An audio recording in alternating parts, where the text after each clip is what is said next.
It seems that there is a disposition in certain minds to associate lycanthropy with the doctrine of the transmigration of souls. A brief examination of the latter will, however, suffice to show there is very little analogy between the two. Transmigration of souls, metempsychosis, deals solely with the passing of the soul after death into another mortal form.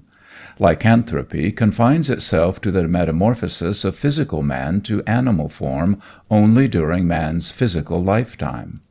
Metempsychosis is a change of condition dependent on the principle of evolution, i.e., evolution upward and retrogressive.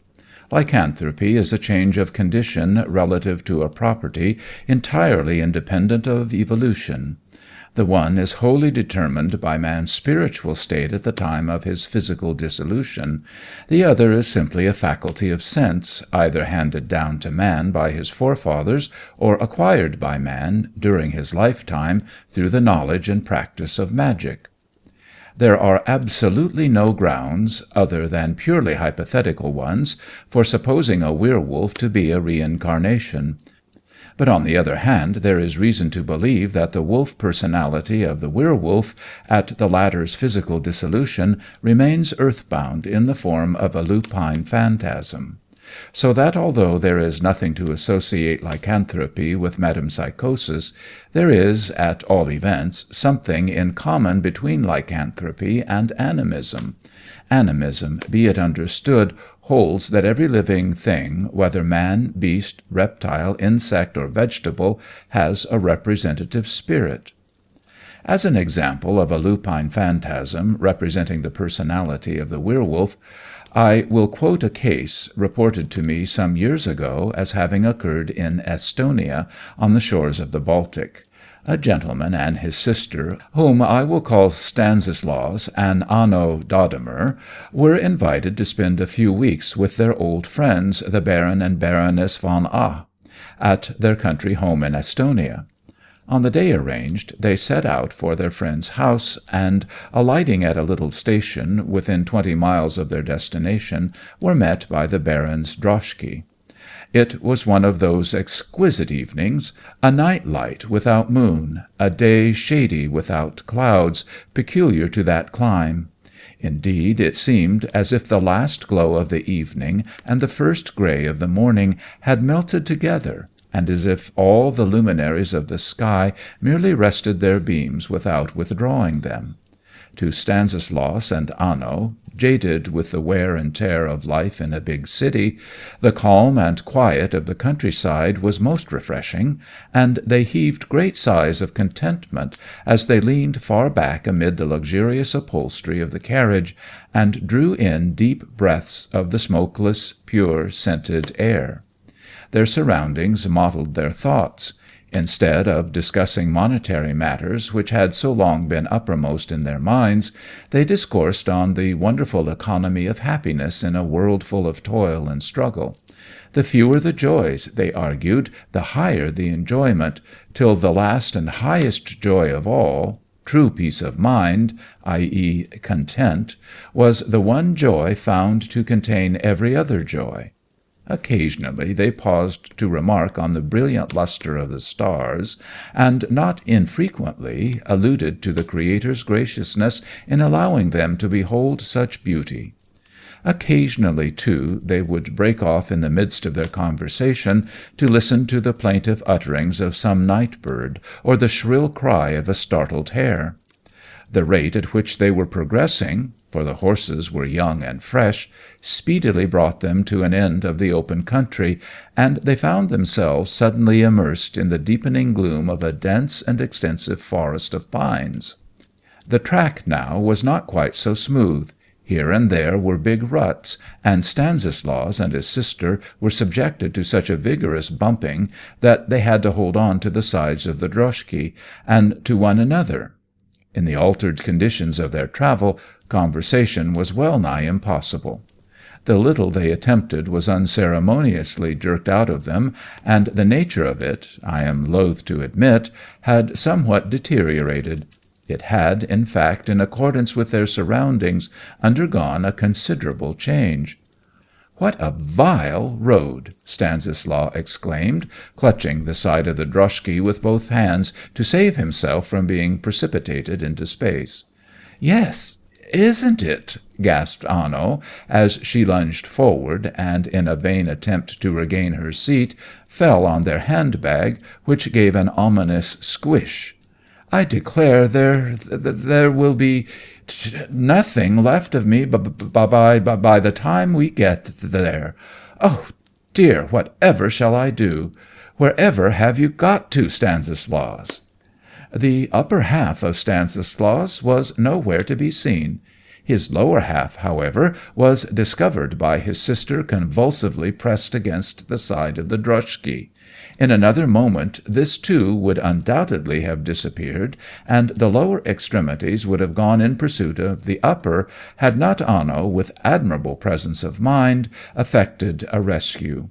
She tugged at her brother's coat-tails in the very nick of time, with the result that his whole body once again hove into view. Just then a bird sang its final song before retiring for the night, and Stanislaus, hot and trembling all over, shouted out, "What a hideous noise! I declare it quite frightened me," whilst Anno shuddered and put her fingers in her ears. They once more abused the road. Then the trees. "Great ugly things," they said. "They shut out all the light." And then they abused the driver for not looking out where he was going, and finally they began to abuse one another. Anno abused Stanislaus because he had disarranged her hat and hair, and Stanislaus Anno because he couldn't hear all she said, and because what he did hear was silly. Then the Stygian darkness of the great pines grew, and the silence of wonder fell on the two quarrellers. On, rolled the droshky, a monotonous rumble that sounded very loud amid the intense hush that had suddenly fallen on the forest. Stanislaus and Anno grew drowsy. The cold night air, crowning their exertions of the day, induced sleep, and they were soon very much in the land of nods. Stanislaus with his head thrust back as far as it would go, and Anno with her head leaning slightly forward and her chin deeply rooted in the silvery recesses of her rich fur coat. The driver stopped for a moment. He had to attend to his lights, which he reflected were behaving in rather an odd manner. Then, scratching his head thoughtfully, he cracked his whip and drove hurriedly on. Once again, rumble, rumble, rumble, and no other sounds but far-away echoes and the gentle cooing of a soft night breeze through the forked and ragged branches of the sad and stately pines. On, the light uncertain and the horses brisk. Suddenly the driver hears something. He strains his ears to catch the meaning of the sounds, a peculiar quick patter-patter, coming from far away in the droshky's wake.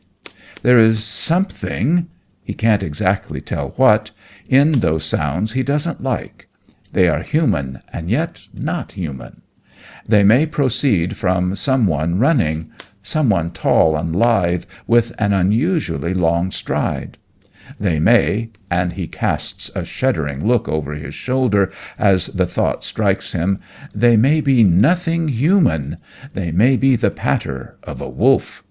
A huge, gaunt, hungry wolf, an abnormally big wolf, a wolf with a gallop like that of a horse.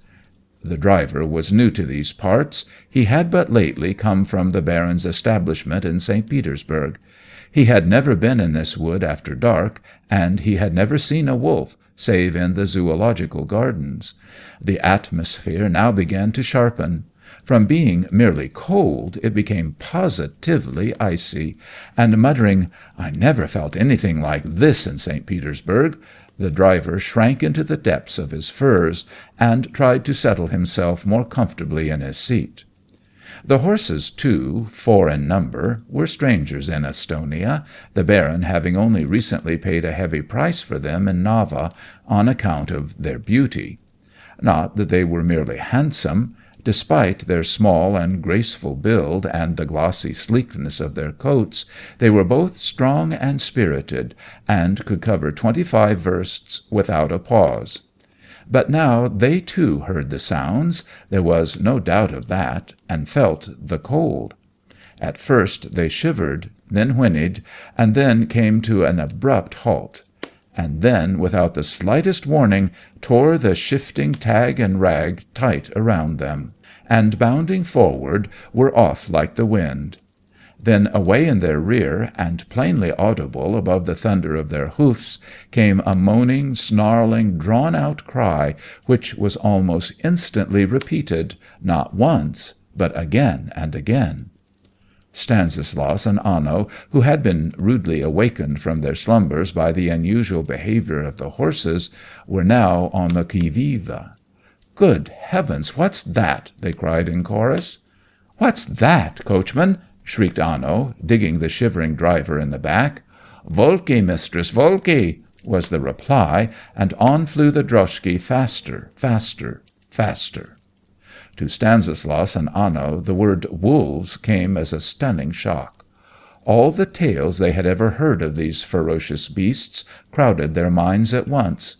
Wolves! Was it possible that those dreadful bogies of their childhood, those grim and awful creatures, grotesquely but none the less vividly portrayed in their imagination by horror-loving nurses, were actually close at hand?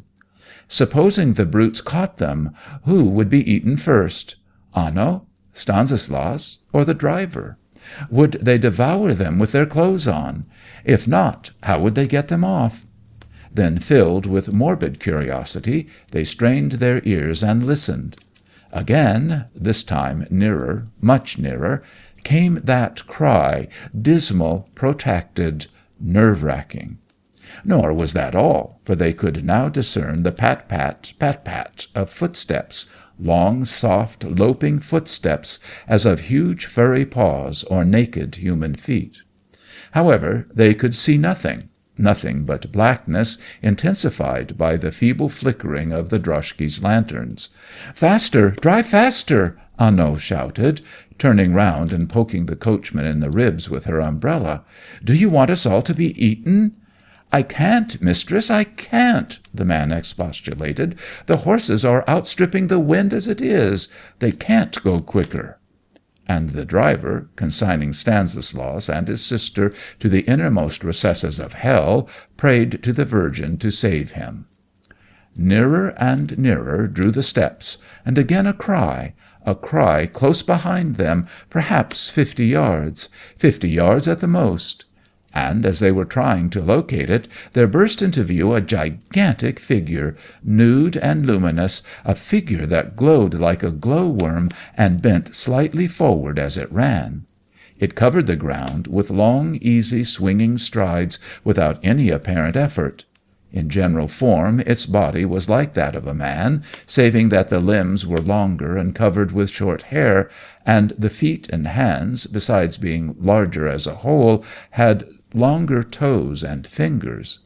Its head was partly human, partly lupine. The skull, ears, teeth, and eyes were those of a wolf, whilst the remaining features were those of a man. Its complexion was devoid of colour, startlingly white. Its eyes green and lurid, its expression hellish. Stanislaus and Anno did not know what to make of it. Was it some terrible monstrosity that had escaped from a show, or something that was peculiar to the forest itself, something generated by the giant trees and dark, silent road? In their sublime terror they shrieked aloud, beat the air with their hands to ward it off, and finally left their seats to cling to the back of the driver's box.